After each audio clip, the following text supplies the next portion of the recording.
c'est la plus grosse agglo de la Normandie. C'est pas la plus grosse ville qui est Le Havre, c'est la plus grosse agglo. Parce qu'il y a une rive gauche ultra peuplée en fait, qui était industrielle. Et même des faubourgs. Il y a plusieurs vallées en fait, qui sont industrielles depuis le Moyen-Âge et qui ont été à Donf au 19e. C'était un peu Roubaix quoi, ici, quoi. On s'en rend pas compte. Et donc ça reste un gros bazar.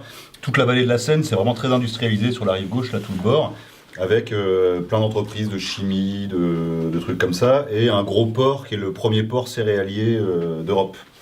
Du coup, ça conditionne vachement, t'as énormément de camions qui passent pour aller au port, il y a du ferroviaire, enfin c'est vraiment un nœud logistique Rouen en fait, quoi. Et ça a la particularité en fait d'être à la fois un port maritime et fluvial.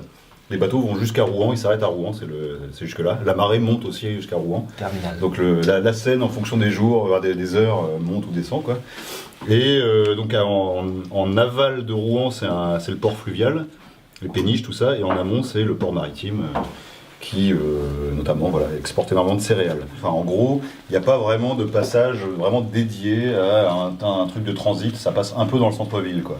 Et du coup, en s'appuyant là-dessus, depuis les années 70, à l'époque des grands aménagements de bagnoles, ils disaient ouais, ça va manquer, quand tout ça, ça sera construit, il faudra que ces deux autoroutes-là, elles se rejoignent ici, comme ça les gens pourront s'en passer par Rouen.